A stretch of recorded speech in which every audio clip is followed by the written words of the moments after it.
Kerala IT മിഷനിൽ ജോലി ഒഴിവുകൾ. Please support me, subscribe my channel.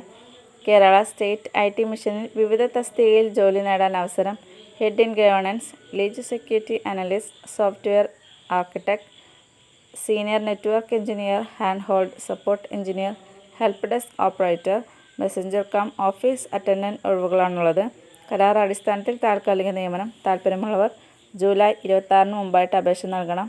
ഒഴിവ്: ഹെഡ് ഇൻ ഗവേണൻസ് ഒരൊഴിവ്, ലീഡ് സെക്യൂരിറ്റി അനലിസ്റ്റ് ഒരൊഴിവ്, സോഫ്റ്റ്വെയർ ആർക്കിടെക്ട് ഒരൊഴിവ്, സീനിയർ നെറ്റ്വർക്ക് എഞ്ചിനീയർ ഒരൊഴിവ്, ഹാൻഡ് ഹോൾഡ് സപ്പോർട്ട് എഞ്ചിനീയർ. 5 ജില്ലകളിൽ ഒഴിവുകളുണ്ട്. മെസ്സഞ്ചർ കം ഓഫീസ് അറ്റൻഡൻറ്റ് ഒരൊഴിവാണ് പറഞ്ഞിട്ടുള്ളത്. പ്രായപരിധി: ഹെഡ് ഇൻ ഗവേണൻസ് 55 വയസ്സ്, ലീഡ് സെക്യൂരിറ്റി അനലിസ്റ്റ് 40 വയസ്സ്, സോഫ്റ്റ്വെയർ ആർക്കിടെക്ട് 35 വയസ്സിനും 45 വയസ്സിനും ഇടയിൽ, സീനിയർ നെറ്റ്വർക്ക് എഞ്ചിനീയർ 35 വയസ്സ്, ഹാൻഡ് ഹോൾഡ് സപ്പോർട്ട് എഞ്ചിനീയർ 36 വയസ്സ്, ഹെൽപ്പ് ഡെസ്ക് ഓപ്പറേറ്റർ 28 വയസ്സ്, മെസ്സഞ്ചർ കം ഓഫീസ് അറ്റൻഡൻറ്റ് 36 വയസ്സ്. യോഗ്യത: ഹെഡ് ഇൻ ഗവേണൻസ് എഞ്ചിനീയറിംഗ് ബിരുദം, MSc, 10 വർഷത്തെ പ്രവൃത്തി പരിചയം. Lead security analyst BE BTech, 4 മുതൽ 6 വർഷത്തെ പ്രവൃത്തി പരിചയം. Software architect BE BTech MCA, കുറഞ്ഞത് 10 വർഷത്തെ പ്രവൃത്തി പരിചയം.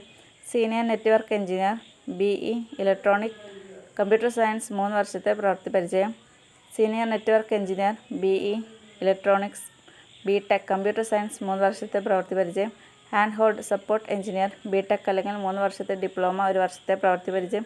Help desk operator degree, call centre help desk operator എന്നീ നിലകളിൽ 1 വർഷത്തെ പ്രവൃത്തി പരിചയം. മെസ്സഞ്ചർ കം ഓഫീസ് അറ്റൻഡൻറ്റ് 10ാം ക്ലാസ് പാസ്സായിരിക്കണം. 2 വർഷത്തെ പ്രവൃത്തി പരിചയം. തിരഞ്ഞെടുക്കപ്പെടുന്നവർക്ക് 19,310 രൂപ മുതൽ 1,00,000 മുകളിൽ ശമ്പളമുണ്ട്. താൽപ്പര്യമുള്ളവർ IT മിഷൻ്റെ കരിയർ ലിങ്ക് മുഖേന ഓൺലൈനായിട്ട് അപേക്ഷിക്കണം. അവസാന തീയതി ജൂലൈ 26.